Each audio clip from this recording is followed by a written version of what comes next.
hermano, ¿cómo estás? Dios te bendiga en este día. Vamos a dar inicio a nuestra clase de la segunda carta a los Corintios. Y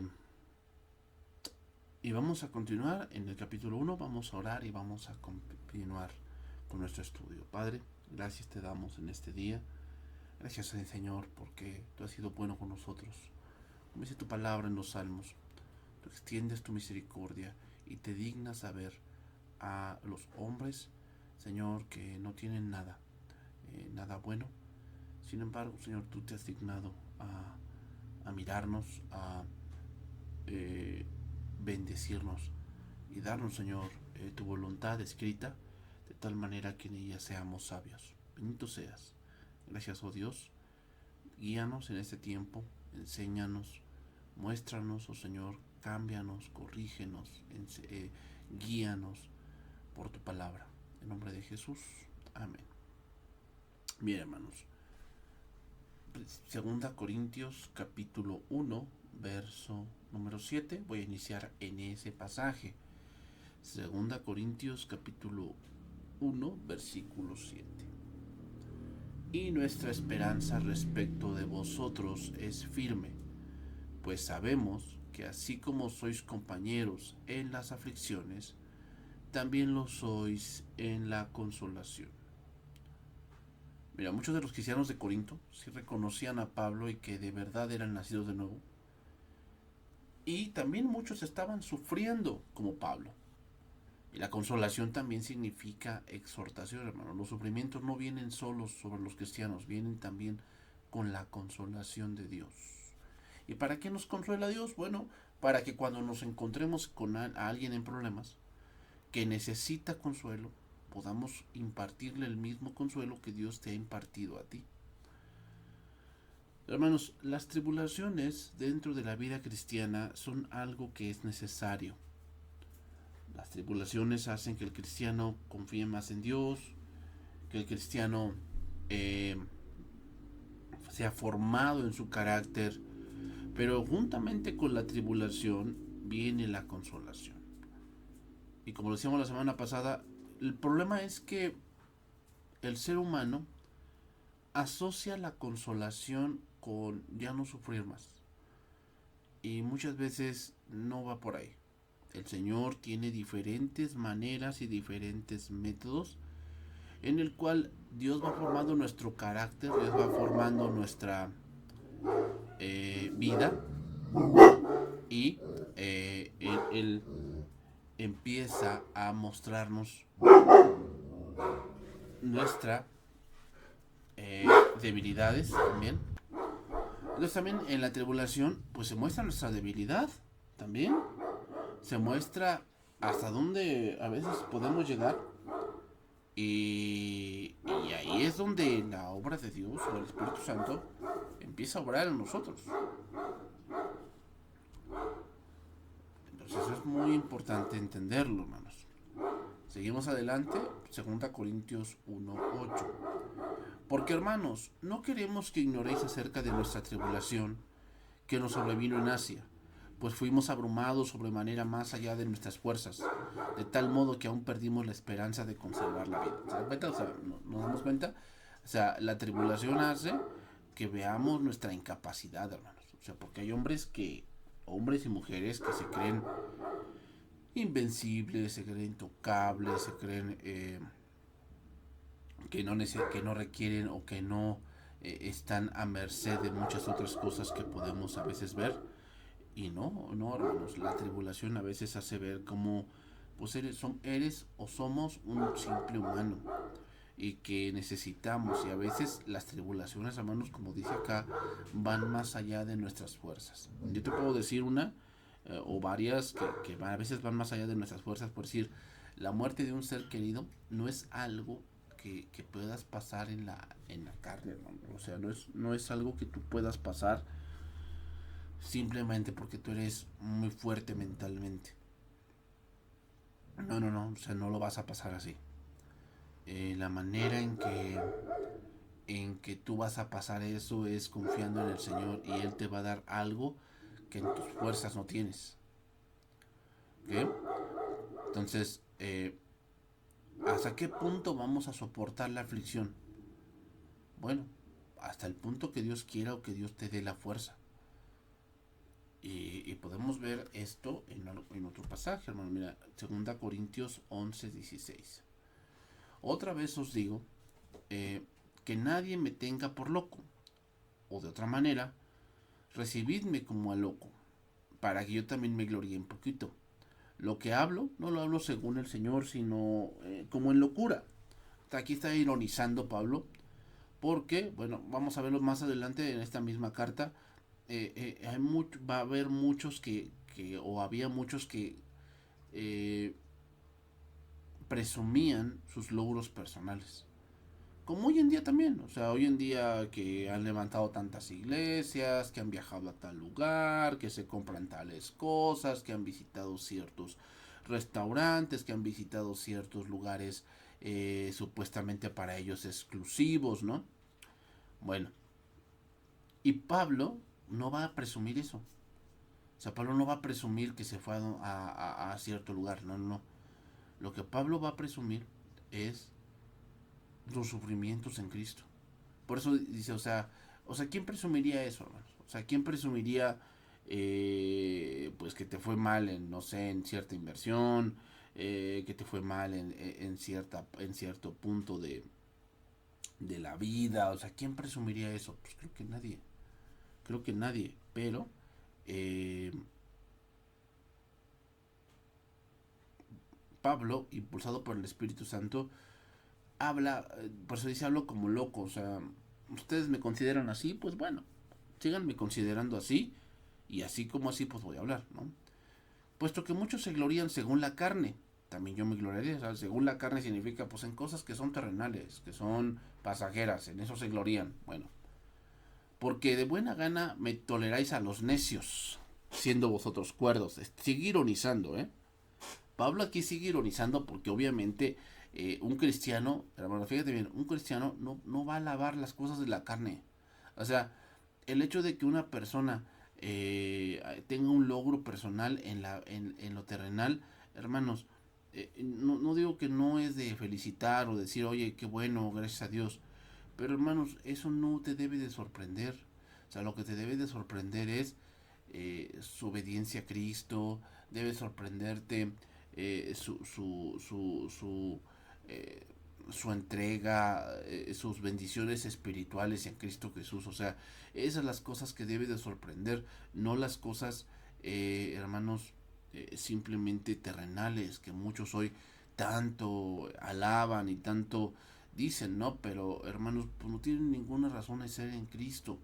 Por eso dice, porque de buena gana toleráis a los necios siendo vosotros cuerdos. O sea, ustedes pues alaban lo que ellos hacen en la carne, que han viajado, que han pisado, que han comprado, y ustedes son cuerdos, ¿no? O sea, ustedes saben distinguir qué es lo que merece mayor gloria, según yo pienso, así dice Pablo, ¿no? Pues toleráis si alguno os esclaviza, si alguno os devora, si alguno os toma lo vuestro, si alguno se enaltece, si alguno os da de bofetadas, ¿no? O sea, si ellos los tratan mal, si les roban, si toman lo vuestro, si hacen que vendan todas sus posesiones y se las den a él, no importa. Para vergüenza mía lo digo, para eso fuimos demasiado débiles, o sea, el tonto fui yo porque yo no hice eso, ¿verdad? Y que tonto fui porque, pues no lo hice porque no quise, ¿no? Muchos van a decir. Muchos dirían, ay, pues no lo hiciste porque no quisiste. O sea, si alguien te da la oportunidad, si Dios te da la oportunidad, pues hay que aprovecharla. Pero en lo que otro tenga osadía, hablo con locura, también yo tengo osadía. O sea, yo también puedo hacer cosas que parezcan muy, muy sagaces delante de los hombres. Y no necesariamente por eso los voy a hacer, ¿no? Versículo 22. ¿Son hebreos? Yo también. ¿Son israelitas? Yo también. ¿Son descendientes de Abraham? También yo. ¿Son ministros de Cristo? Como si estuviese loco o hablo. ¿Verdad? Porque yo sé que no son. Yo más. En trabajos más abundantes. En azotes sin número. En cárceles. en peligros de muerte muchas veces. De los judíos 5 veces he recibido 40 azotes menos uno. 3 veces he sido azotado con varas, una vez apedreado, 3 veces he padecido naufragio, una noche y un día he estado como un náufrago en alta mar, en caminos muchas veces, en peligros de ríos, peligros de ladrones, peligros de la dominación, peligros de los gentiles, peligros en la ciudad, peligros en el desierto, peligros en el mar, peligros entre falsos hermanos, en trabajo y fatiga, en muchos desvelos, en hambre y sed, en muchos ayunos, en frío y en desnudez, y además de otras cosas, lo que sobre mí se agolpa cada día, la preocupación por todas las iglesias. Hermanos, qué gran ejemplo del apóstol. Hoy en día los apóstoles no sufren, más por cuanto van a ganar. Y aquí este apóstol, muchos hoy en día dirían que estaba bajo una maldición generacional, porque lo que pasaba con Pablo, pues era algo de verdad de admirarse, en el sentido de, pues está sufriendo de más este hombre, ¿no? Pero lo que pasaba con todo ello que Pablo estaba viviendo aquí era su negación a sí mismo, eh, a doblegar el yo para que Cristo sea formado en él. Pablo pone la tribulación a tal magnitud que pensaba que su vida había llegado a su fin y nos hace ver que a veces nos sentiremos desfallecer, pero Dios no estará con nosotros, hermanos. El sufrimiento es para que no confiemos en nosotros mismos, sino en Dios. O sea, muchas veces el sufrimiento, o sea, todo esto que vemos aquí en esta lista que Pablo vivió, pues no la vivió él solo, hermanos. O sea, no la vivió porque fuese un superhombre o porque sabía que se lo merecía por ser malo, ¿no? No, no, no. O sea, simplemente Dios lo permitió que viviese esa parte, hermanos, para que la gloria de Dios se mostrara en su vida. Continuamos.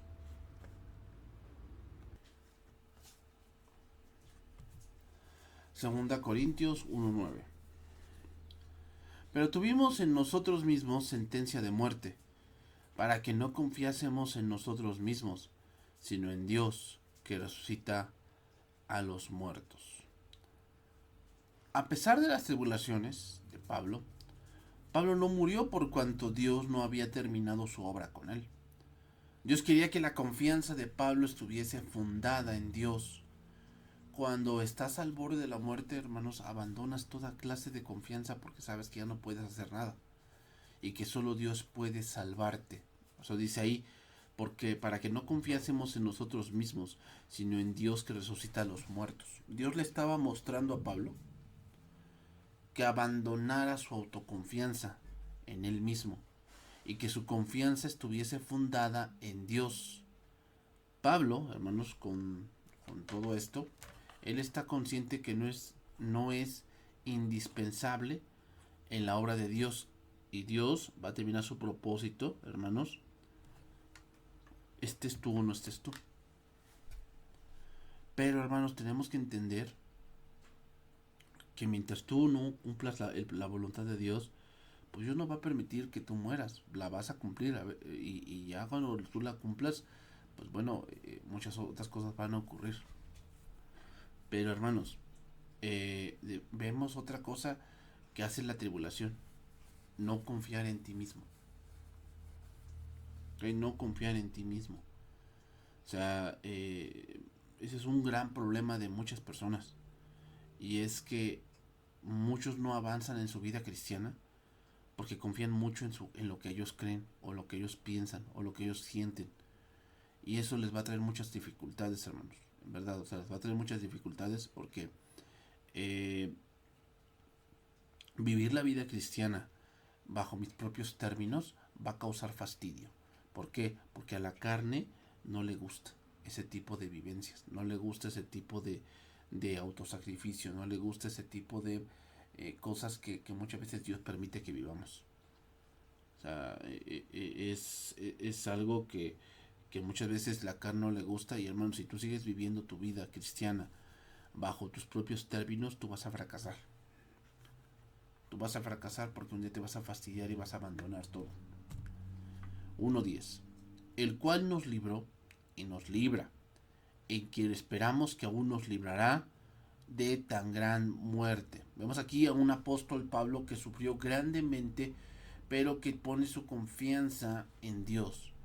Creyó que su vida se iba a extinguir en aún tribulación que él aún mismo consideraba muy fuerte, pero Dios lo levantó. El apóstol sabe que no es por su sagacidad que él pasó por esas tribulaciones, sino Dios lo ha librado. Lo sigue librando y lo librará de las tribulaciones cuando esté delante de Dios en su presencia, cuando tenga un cuerpo glorificado junto con todos sus hermanos. Entonces, hermanos, Dios no siempre nos libra de inmediato, ni tampoco de la misma manera. ¿Okay? Por decir, Jacobo en Hechos capítulo 12 fue decapitado y sin embargo Pedro fue liberado de la prisión.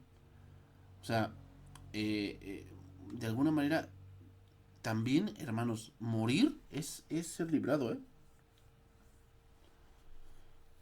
O sea, morir es ser librado. Entonces, en lo que en verdad Dios nos libra, ¿sabes de qué es? De que tú vuelvas atrás.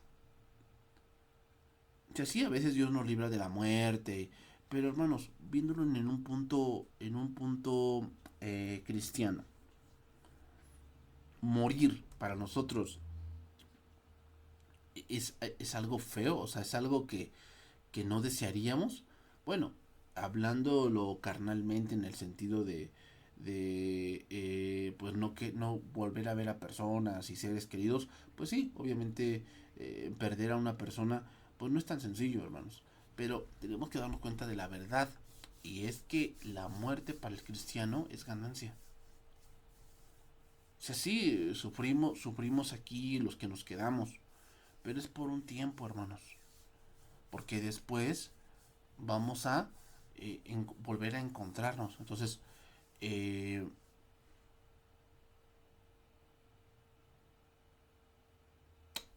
la muerte en sí también es misericordia y es librarnos de algo más, hermanos.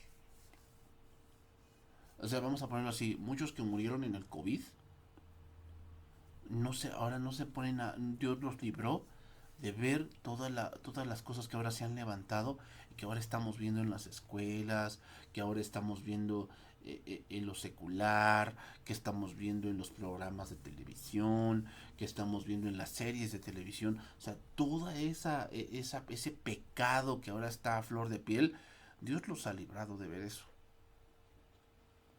Lo que nos debemos preocupar somos nosotros, porque de no volver atrás, de no caer en el engaño.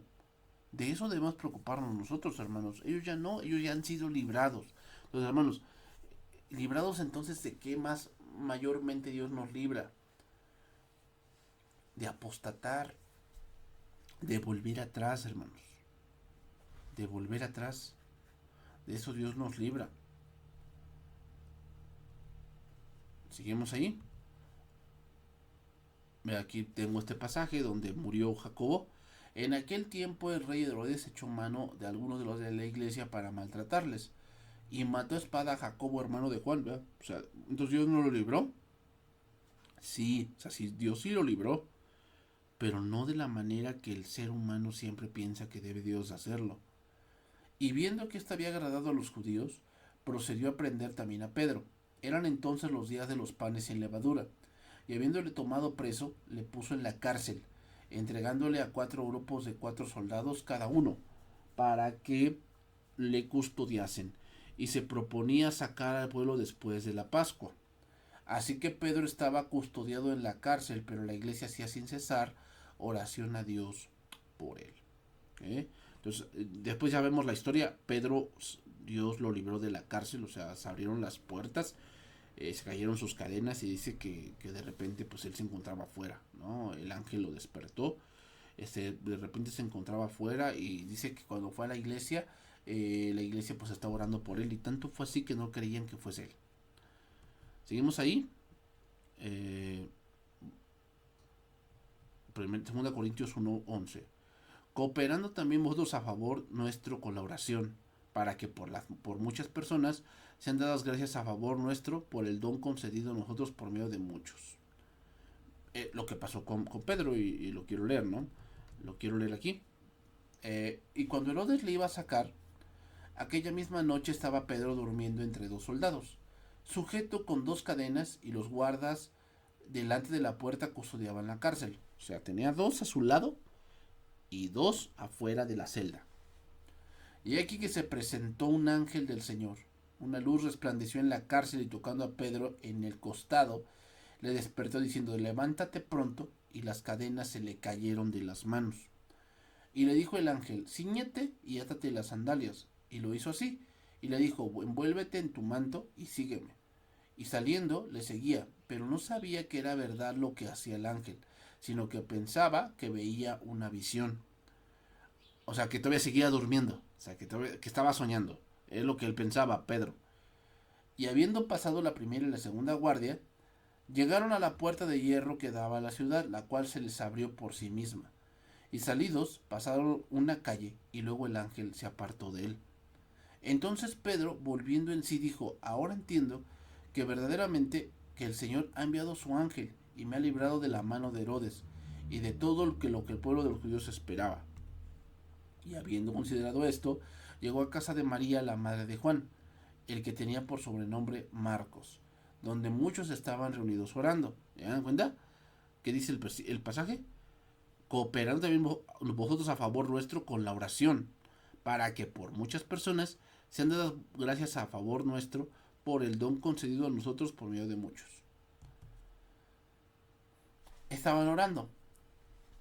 Y cuando Pedro llamó a la puerta del patio, versículo 13, salió a escuchar una muchacha llamada Rode, la cual, cuando reconoció la voz de Pedro, de gozo no abrió la puerta, sino que corriendo adentro dio la nueva de que Pedro estaba en la puerta.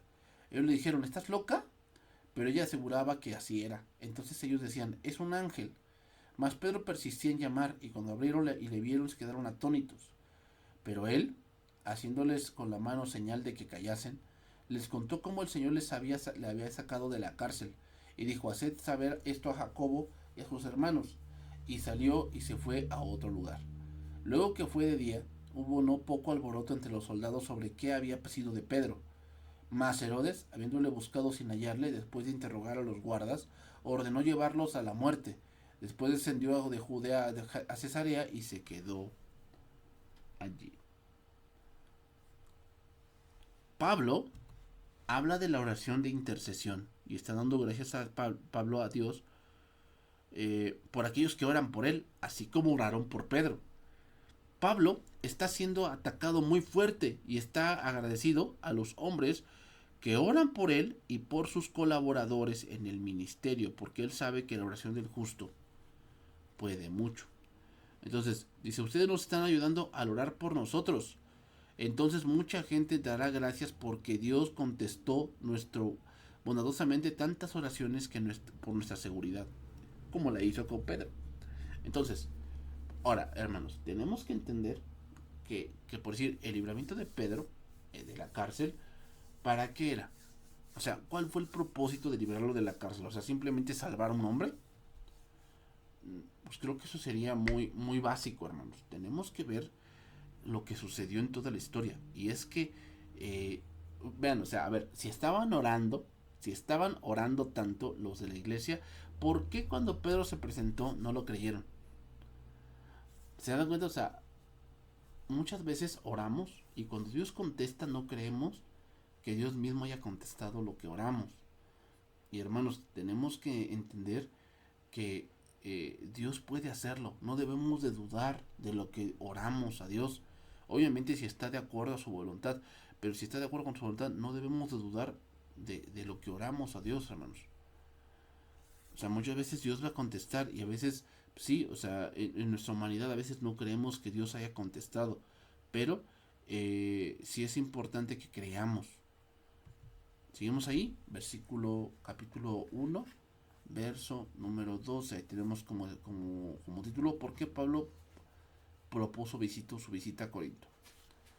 Dice: porque nuestra gloria es esta, el testimonio de nuestra conciencia, que con sencillez y sinceridad de Dios, no con sabiduría humana, sino con la gracia de Dios, nos hemos conducido en el mundo, y mucho más con vosotros. Aquí empezamos a ver la postura del apóstol, hablando de su postura delante de Dios. Y Pablo se está gloriando en lo que Dios ha hecho en él por su gracia. Todo lo que tenemos si nos tenemos para gloriar, es en la cruz de Cristo, hermanos. Podemos decir con confianza y con conciencia limpia que en todos nuestros asuntos hemos vivido en santidad y con una sinceridad dadas por Dios. Hemos dependido de la gracia de Dios y no de nuestra propia sabiduría humana. Esta es la forma en que nos hemos comportado ante el mundo y en especial con ustedes. O sea, Pablo creía que los de Corinto creían que Pablo pues era un falso, que él había engañado, que él había hecho otras cosas, que los falsos lo acusaban. Y Pablo les dice, pues yo tengo la limpia conciencia. Y hermanos, ¿cómo es tener una limpia conciencia?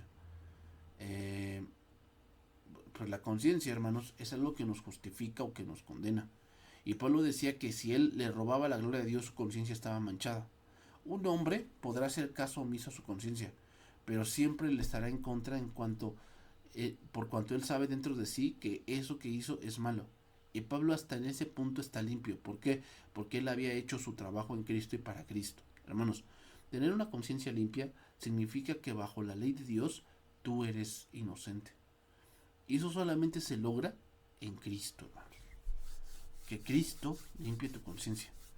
O sea, muchos quieren limpiar su conciencia a base de buenas obras, a base de decirle a otro que fallaron y que le fueron infieles y que le fueron ellos fueron los que arguyeron muchas cosas y piensan que eso es limpiar la conciencia. Y no, hermanos, no.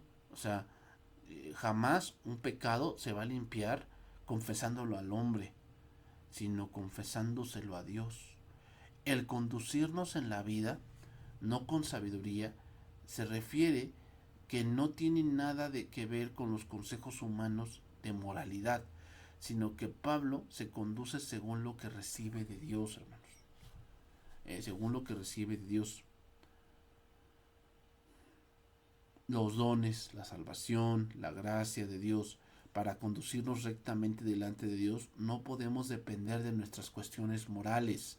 O sea, no es de buena educación el que nosotros digamos, yo hice buenas cosas porque por buena educación lo hice así. No, hermanos, porque la carne tiene un límite. La carne tiene un límite, hermanos. Entonces, la sencillez tiene que ver, hermanos, con ser sincero, ser fiel, generoso. O sea, somos fieles a qué? A la palabra, no a unas personas, hermanos. O sea, Pablo no estaba buscando que la iglesia lo reconociera como alguien inocente, porque, hermanos, a veces eso nunca va a pasar. O sea, a veces la congregación te va a tomar a ti como alguien pues súper culpable, hipócrita, que eres una persona doble cara, o sea, cosas así. Y yo digo que también de Pablo lo decían. La vida de un creyente es pública, hermanos. Nos hace recordar al siervo y el profeta Daniel, el cual sus enemigos buscaban algo contra él, pero al no encontrarlo, atacaron su sincera fidelidad a Dios. Segunda Corintios 1, 13 y 14. Porque no os escribo otras cosas de las que leéis o también entendéis, y espero que hasta el fin las entenderéis. Como también en partes habéis entendido que nosotros, que somos vuestra gloria, así como también vosotros la nuestra, para el día del Señor Jesús. Nuestras cartas fueron transparentes, ¿sí? Y no hay nada escrito entre líneas, ni nada que no pueda entender. Espero que algún día nos entiendan plenamente, aunque por ahora no nos entiendan. Entonces, en el día que el Señor Jesús regrese, estarán orgullosos de nosotros de la misma manera que nosotros estamos orgullosos de ustedes. Recuerden, hermanos, que antes de esta carta hubo otra que está perdida, que está extraviada, que es la carta dolorosa. Y esta carta sería la tercera carta a los Corintios. Pero por eso está hablando de que sus cartas fueron transparentes. O sea, a pesar de que esa carta a veces eran duras, no eran para sobajarlos o para que Pablo se sintiera mayor que ellos. No, la respuesta era porque ellos son su gloria. Pablo está diciendo que en todo lo que escribió y que lo que están leyendo verdaderamente lo pueden entender, porque verdaderamente Pablo lo que está escribiendo lo está viviendo. La integridad de Pablo hace que los corintios entiendan que de una manera completa, no con alusiones, con chistes o malos entendidos, sino que ellos podían entender perfectamente la carta, hermanos. Por cuanto lo que leían, el vivo ejemplo era Pablo mismo. Si la iglesia entiende que lo que escribe Pablo y lo que está viviendo, la iglesia se deriva en gloria y gozarse en el Señor, porque el apóstol, es un verdadero siervo de Dios. O sea, hermanos, la gloria es ver a Cristo reflejado en personas débiles y que han pasado por situaciones que donde solamente la fuerza del Espíritu Santo puede hacer que ellos venzan, hermanos. Entonces, obviamente, si nos fijamos en la vida de Pablo y nos fijamos en todas sus vivencias, hermanos, es de gloria. El poder ver esta parte que leemos, hermanos, muchos dirían, pues qué fatalista, ¿no? Pero no, hermanos.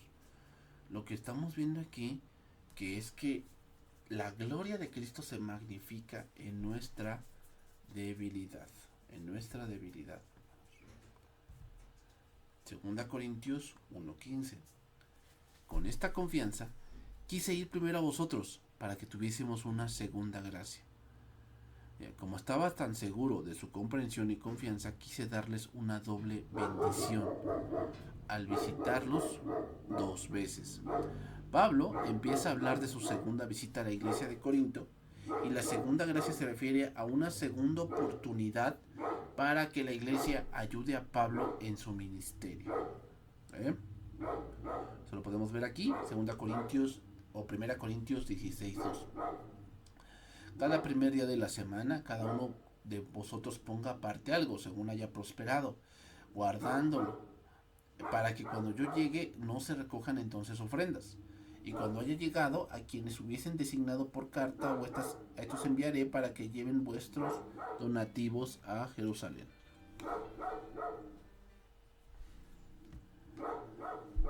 Y si fuere propio que yo también vaya, irán conmigo.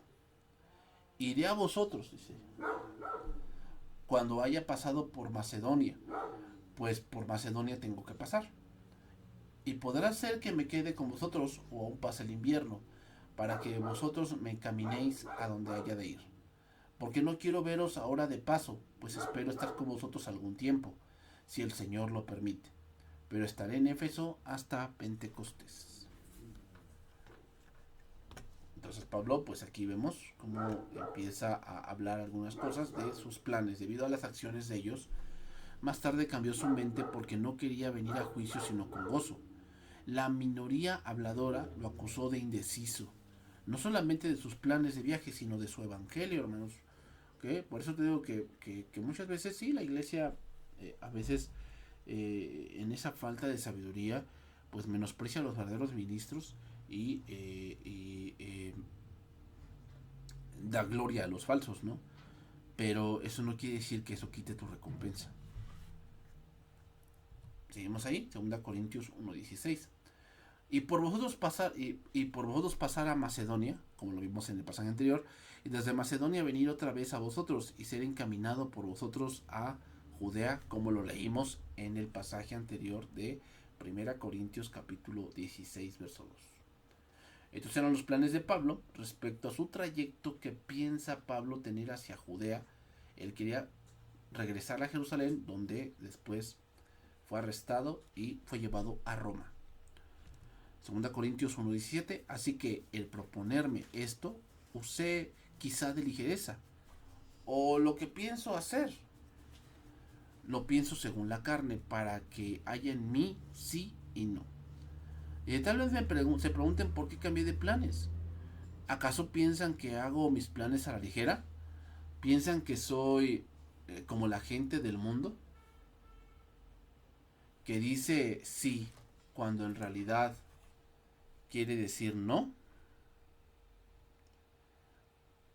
O sea, había varias situaciones, hermanos, que hicieron que Pablo no llegara a ese punto de, eh, pues de visitarlos. O sea, ya había dicho, "Bueno, voy a visitar", y otras situaciones se atravesaban. Que Pablo también dice que él quería hacerlo, pero tenía que proponerlo ante la voluntad de Dios. No todo lo que proponemos hacer es conforme a la voluntad de Dios, hermanos. Pero al final Dios hace lo que Él quiere. O sea, muchos dirían, bueno, pues ¿a poco no es la voluntad de Dios que Pablo vaya a la iglesia de Corinto y los edifique?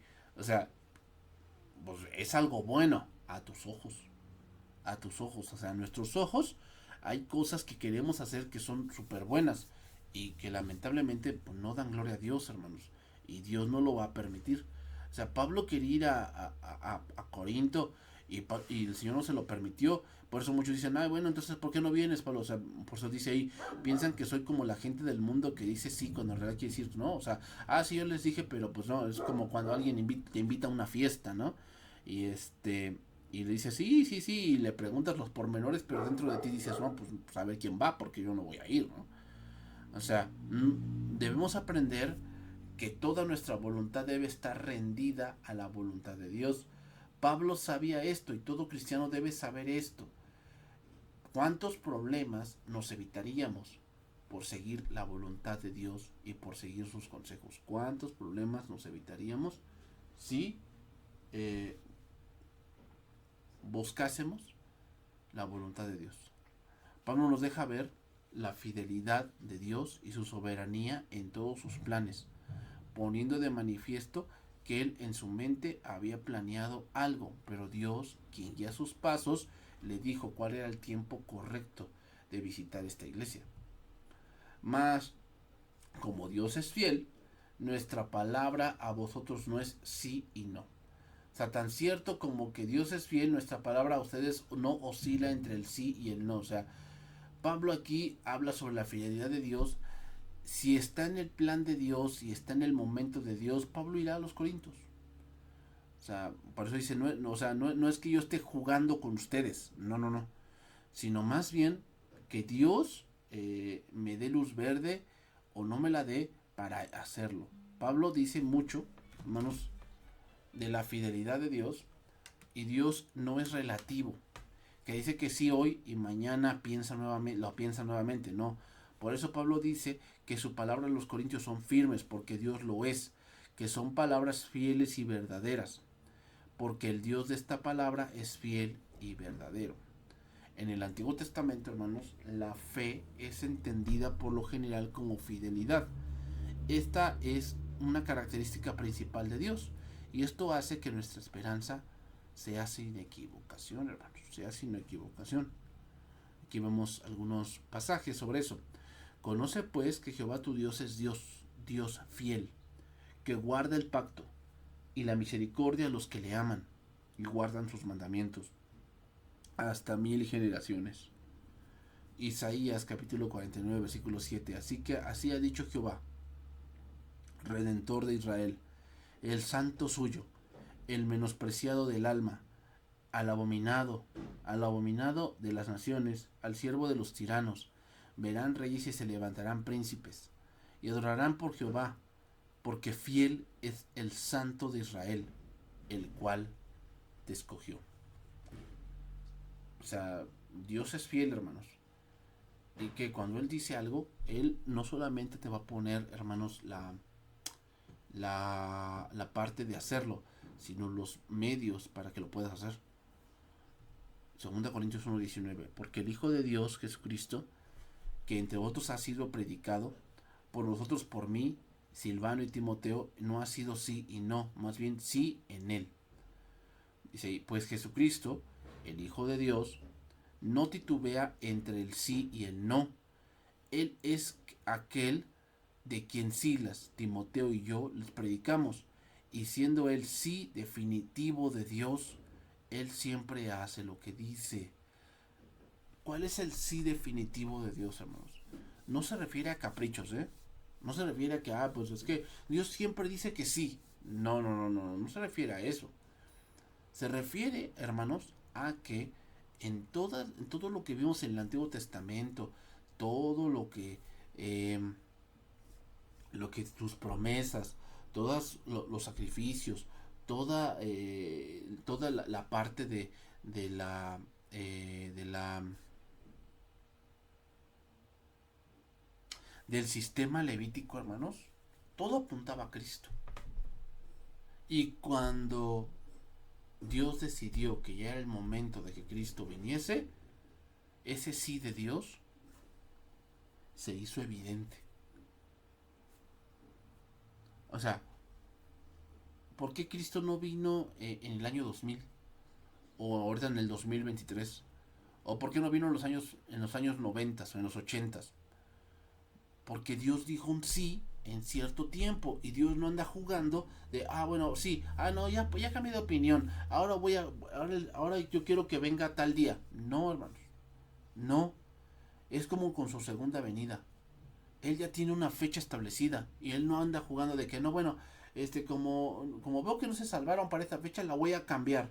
Como muchos hoy en día que dicen, Jesús va a venir tal día. Y cuando no vino piensan que, o sea, la gente no piensa que este cuate se equivocó, sino piensan que Dios cambió de opinión. Y cuando no es así, quiere decir que todo lo que se predica en Cristo es inmutable. Un ministro debe aprender esto, que si Dios es fiel, el ministro debe ser fiel al Dios de la palabra de Dios. Hoy en día se ve que predicamos muy bonito de Dios y de su fidelidad, pero con nuestra vida negamos su palabra ante los hombres. Todo el conocimiento de la iglesia, hermanos, de Corinto, acerca de Dios, acerca de su Hijo, de sus promesas y de las provisiones de su gracia, vino o son el sí de Dios definitivo, el sí de Dios definitivo para nosotros los creyentes. O sea, Cristo es el cumplimiento total y verídico de todas las promesas que Dios hizo en el Antiguo Testamento. Cristo es la realidad visible. Eso es Cristo, hermanos. El sí de Dios. ¿El sí de Dios en qué? En sus promesas. No a mis caprichos. El sí de Dios en sus promesas, hermanos. Que Dios te bendiga y nos vemos la siguiente clase. Bendiciones.